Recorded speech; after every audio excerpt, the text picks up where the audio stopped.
Hey everybody, Kneecap here. I just finished watching the Q&A on the Warcraft Twitch page there, so I want to kind of go over this while it's still fresh in my head, my takeaways. There was a lot in there actually. I took a ton of notes. First thing that and I'll just kind of go in order that what they talked about it in, and just finish it then with maybe a few of my thoughts. But uh, first thing they mentioned that I wrote down was Argus is going to be a 7.3 patch.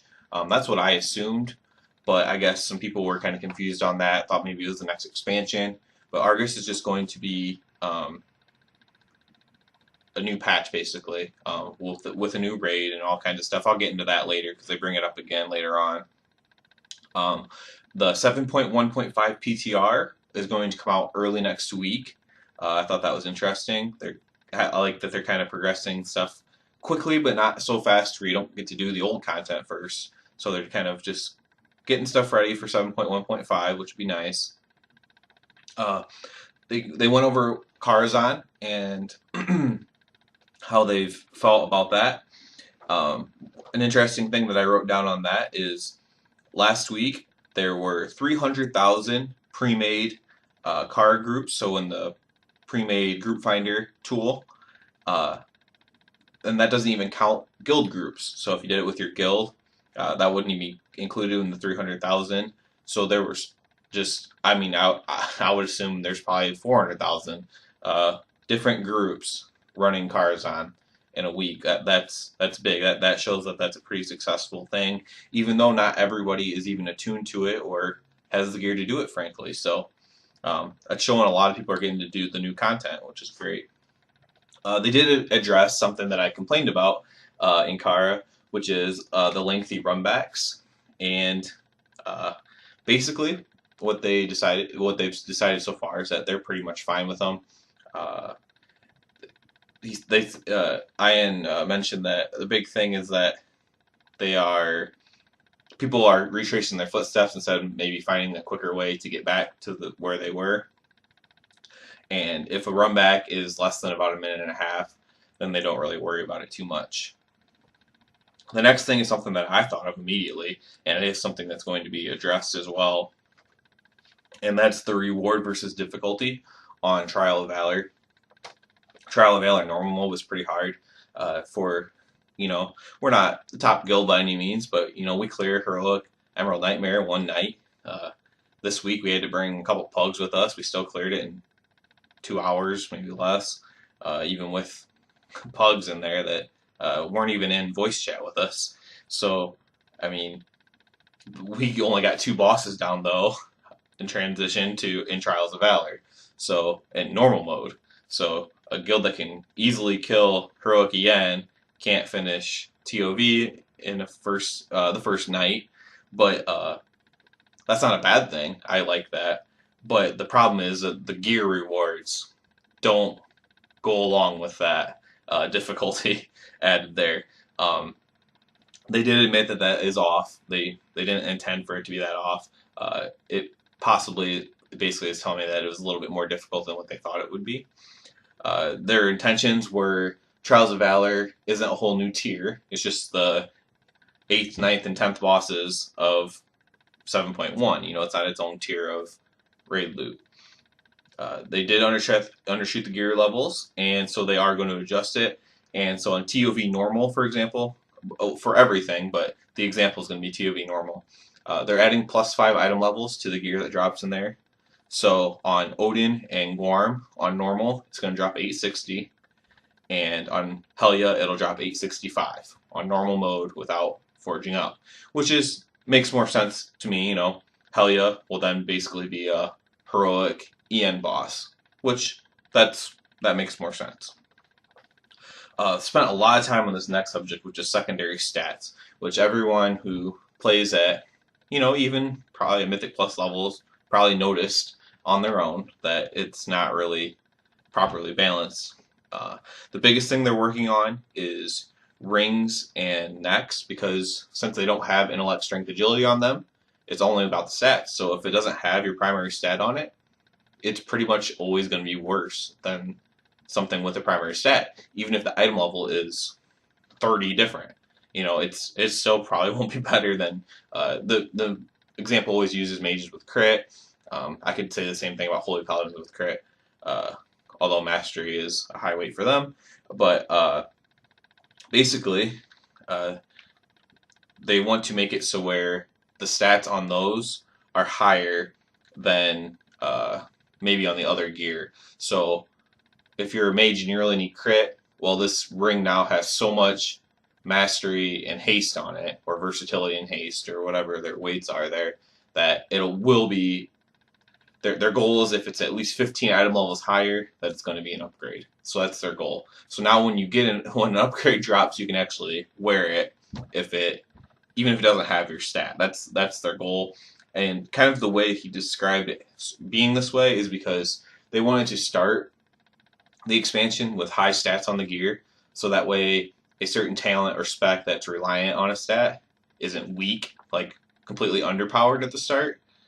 So the stats were starting high, and then basically, and he did the hand motion too, but instead of going like this throughout the expansion in a a big, nice 45-degree angle curve, uh, it'll go more of a very slight 10-degree curve.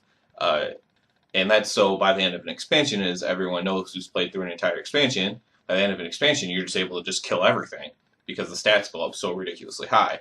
So they kind of wanted to get away from that and instead slowly grow your character. But as far as rings and necks go, that's not working out. So they're kind of going to go back to not completely, but a little bit more of the old model on those. The other thing they're going to be doing is basically the strength. It shouldn't be any kind of a nerf or buff to your characters, so don't worry about that. But intellect, strength, agility, the values of those, especially for certain classes, are going to go up. So if you use stat weights or anything like that, your intellect, strength, agility stat is going to be weighted higher, and your stat weight, so let's say crit, will be weighted lower.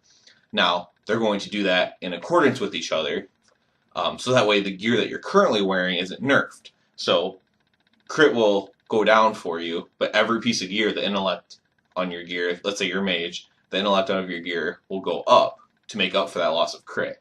So, in theory, your damage shouldn't go down. And they are going to try to take that on a class-by-class basis, and I'm sure they'll simulate it and try to make sure that the DPS isn't much changed. The goal is so that way when you get an upgrade of an item level and you have more intellect, that it's going to do more damage for you. They want you to get more gear, put the gear on, and have instant results, which is the way it should be, in my opinion.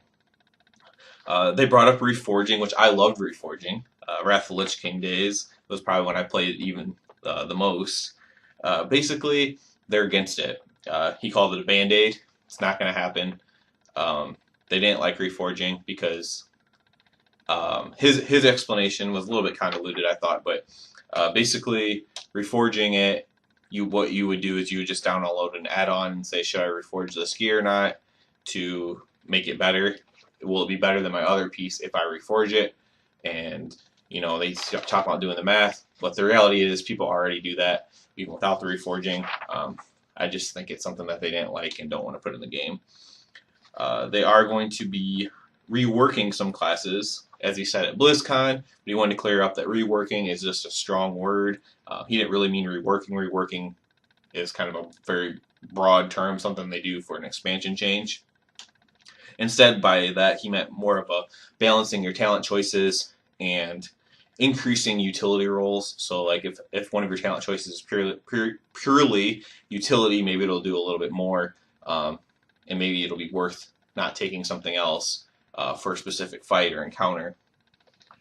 They talked about artifact weapons after Legion, which was interesting. I haven't heard anything about that. I didn't watch the BlizzCon at all, so basically, Xmog appearances going forward is what this is about. So after Legion's over, basically what's going to happen is they want you to be able to Xmog to your old appearances if you choose to. So even if they go away from artifact weapons and change it to like an artifact shoulder, artifact helmet, I don't know what they're going to do, or just new artifact weapons in general.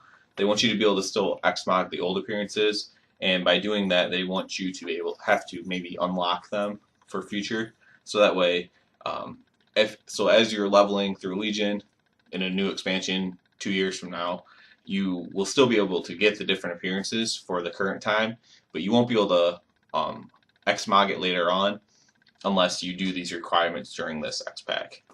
They also talked about the possibility of transmogging bear and cat skins for druids, so and adding that to your appearances tab, so that was pretty cool as well.